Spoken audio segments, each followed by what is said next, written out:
যে অত্যন্ত সুন্দর, শান্তিপূর্ণ, গ্রহণযোগ্য এবং মানুষ একটা উৎসব মুখর পরিবেশে আপনার এই নির্বাচনে অংশ নিয়েছে। আমি নির্বাচনে বেশ আগে বলেছিলাম যে নির্বাচন হলে বিএনপির ভূমিধস বিজয় হবে, কারণ বিএনপি 15 বছর ধরে এই ফ্যাসিস্ট সরকারের বিরুদ্ধে লড়াই করেছিল। তারও পূর্বে বিএনপির ইতিহাস হচ্ছে স্বৈরাচারের বিরুদ্ধে বেগম খালেদা জিয়ার নেতৃত্বে 9 বছর সংগ্রাম। গণতান্ত্রিক অধিকারের জন্য, ভোটের অধিকারের জন্য, মুক্ত একটা সমাজের জন্য বিএনপি সবসময় লড়াই করেছে এবং তারই যে বহিঃপ্রকাশ হচ্ছে জনগণের বিএনপির প্রতি ভালোবাসা হচ্ছে এই ল্যান্ডস্লাইড ভিক্টরি। এই ভিক্টরিকে মূল্যায়ন করতে হবে সেই কোণ থেকে। তার বিএনপি হচ্ছে বাংলাদেশের সবচেয়ে জনপ্রিয় রাজনৈতিক দল।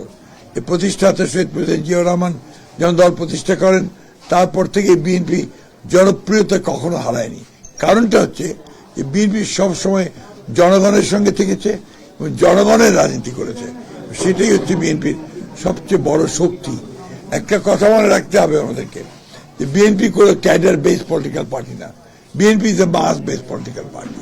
সুতরাং এটা যা চরিত্র থাকে মাসের পলিটিক্যাল, এই চরিত্র নিয়ে বিএনপি জনগণের কল্যাণের জন্য ইতিপূর্বে কাজ করেছে, সরকারে ছিল এবং বিএনপির যে ম্যানিফেস্টো, বিএনপির যে ভিশনগুলো, বিএনপির যে রাষ্ট্র সংস্কারের যে কথাগুলো, দাবি দেওয়াগুলো, পয়েন্টসগুলো, সেগুলো জনগণ অ্যাকসেপ্ট করেছে বলেই আজকে এই ল্যান্ডস্লাইড ভিক্টরি হয়েছে। জামাতে ইসলামের এই উত্থান, এটাকে আমরা কিভাবে দেখি, এটা আমি বহু আগেই বলেছি যে দীর্ঘ 15 বছর ফ্যাসিস্ট শাসনের ফলে এটা হচ্ছে একটা বিজ্ঞান, এটা আপনাকে পলিটিক্যাল সায়েন্সের একটা অংশ।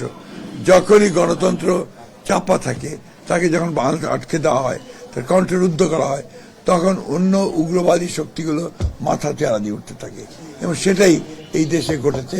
যেখানে আজকে যেটুকু উত্থান হয়েছে জামাত ইসলামের, that is because of Awami League, তাদের যে দমন পীড়নমূলক যে শাসন এবং বিরোধী দলকে ফাংশন করতে না দেওয়া, তাদেরকে ইলেকশন করতে না দেওয়া, যার ফলে আজকে এটা হয়েছে।